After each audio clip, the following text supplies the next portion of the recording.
Et j'ai décidé aujourd'hui de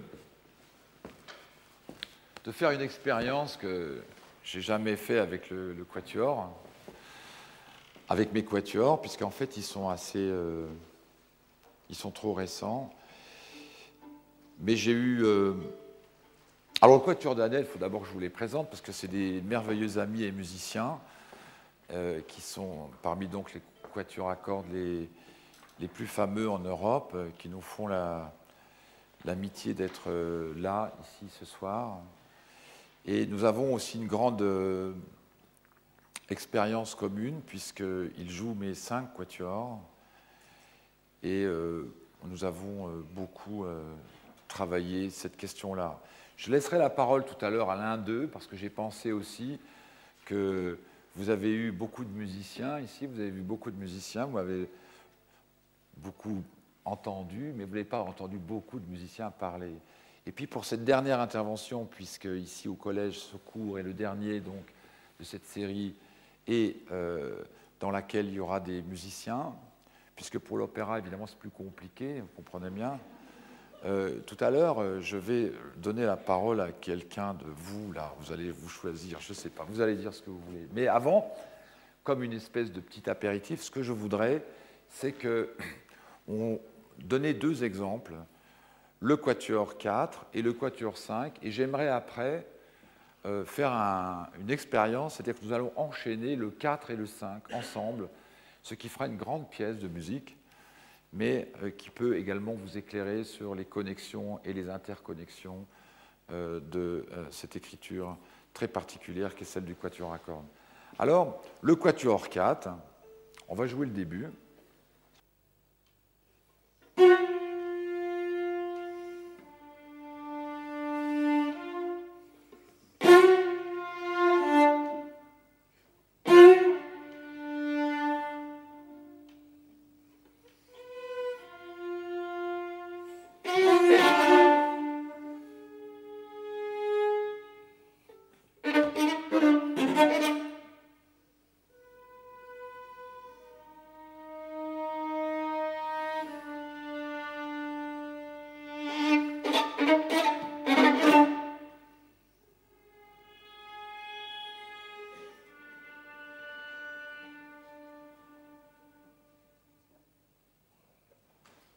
Alors ça, c'est le début du premier quatuor, du 4e quatuor. Ce quatuor a beaucoup de relations avec certains des éléments des 3 premiers et aussi un déploiement très particulier parce que ce que vous avez pu entendre là, c'est quelque chose qui relève des 2 notions contradictoires qui va se passer dans ce 4e, c'est-à-dire, vous avez vu, ils sont un, ils commencent unisono, ils chantent la même chose, et ensuite, il y a toujours quelque chose qui essaye de faire arrêter le processus. Ce que vous entendrez tout à l'heure, quand vous l'entendrez en entier, c'est exactement ça, cette technique de frein dont je parlais tout à l'heure, et cette façon d'être ensemble ou totalement rivaux, totalement opposés. Le 5e, maintenant, va jouer une carte, si je puis dire, totalement différente au niveau formel, parce qu'il va diviser constamment ses propres espaces par des intentions, je dirais, musicales très très différentes. On va juste donner le début, parce qu'ils sont tellement différents, jusqu'à...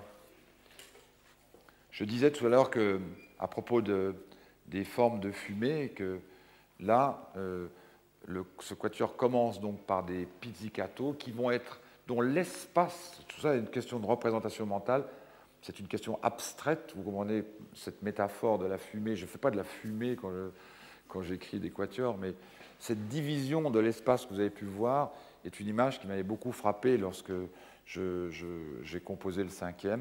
Vous allez pouvoir entendre comme cette mélodie, comme ça, en quelque sorte, va diviser le contexte préalablement établi par les pizzicati que vous allez entendre maintenant.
Donc vous avez deux univers complètement différents. Il est évidemment cruel pour moi de m'arrêter à une explication aussi, je dirais, topologiquement faible. C'est-à-dire, je vous dis des choses, on joue les espaces, et il est certain que dans le cadre d'une véritable descriptif, on pourrait aller beaucoup plus loin. Mais plus important que cela, d'abord, il me convient que je demande, on fait bien le 4 et le 5 ensemble, hein, vous êtes d'accord? Parce que c'est une entreprise, hein, mais ils ont pas...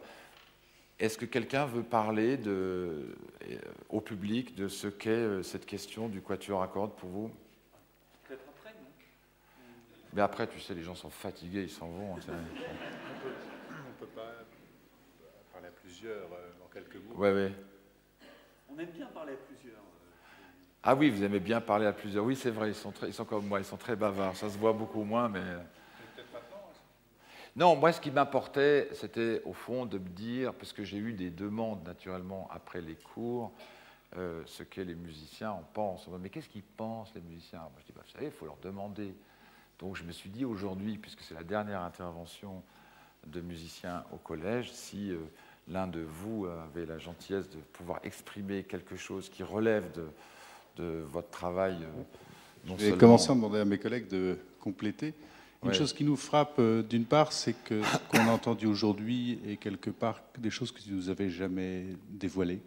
Et c'est assez intéressant parce qu'en même temps, ça n'est pas des notions qui nous sont essentielles par rapport au travail, j'allais dire, d'artisanat et de matière qui traversent notre univers quotidien. Et néanmoins, beaucoup de choses, même s'ils n'avaient pas été prononcées, nous semblent complètement évidentes. Et je dirais, par exemple, le début du 4 nous évoque profondément comme un moment figé d'un quatuor précédent, et comme tu l'expliquais au niveau des greffes, donc une matière qui va être redéveloppée suivant d'autres principes.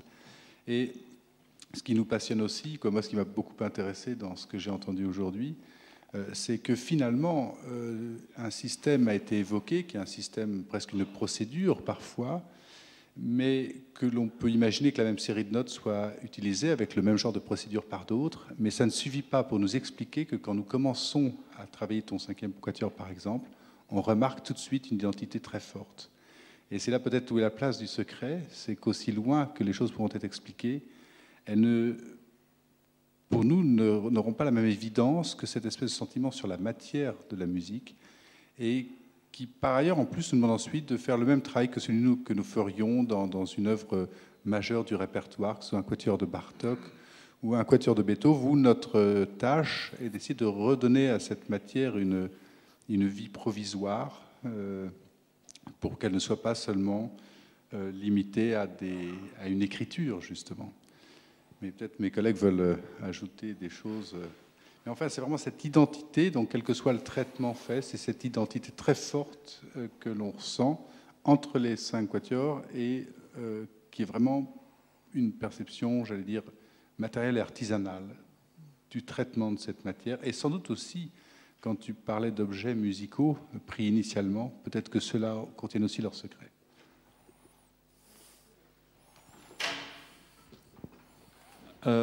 Moi, il y a par rapport à ça aussi une notion que je trouve intéressante, c'est que c'est vrai que bon, le 5e quatuor est celui qu'on a découvert nous le plus récemment, puisque on a dû commencer à travailler dessus, je sais pas, il y a 1 mois et demi, quelque chose comme ça.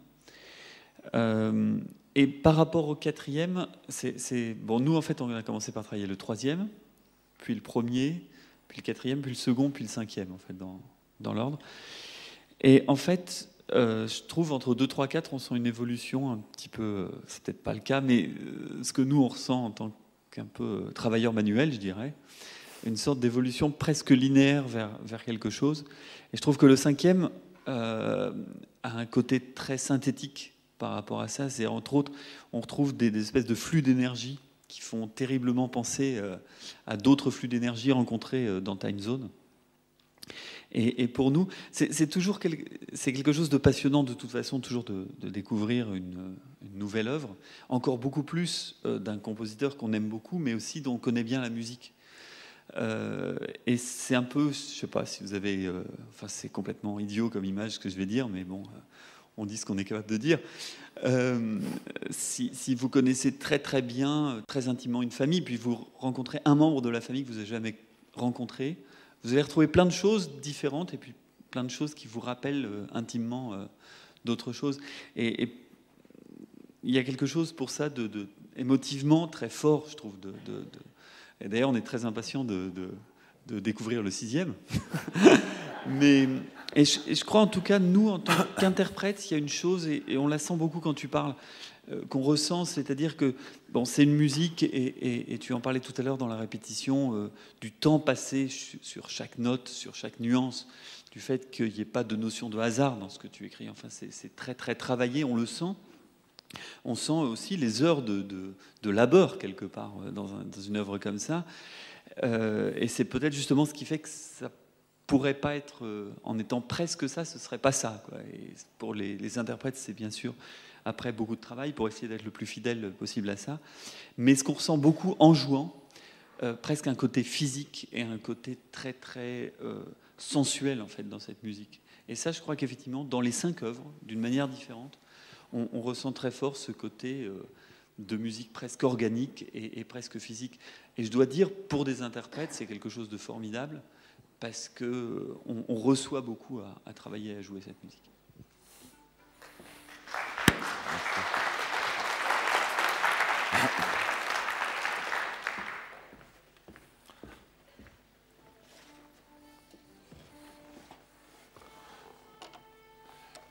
Est-ce qu'on peut... On voit bien la partition pour ceux qui la veulent?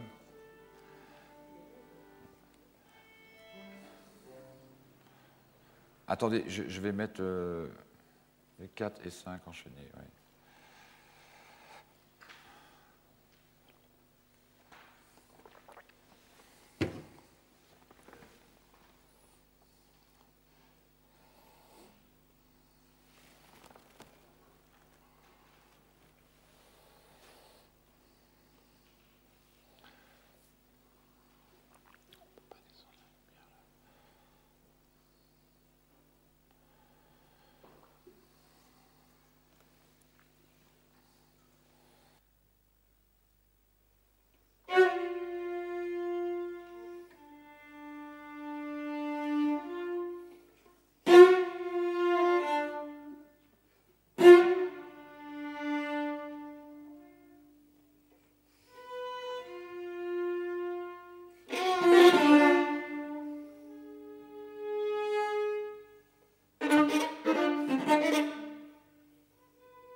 Thank you.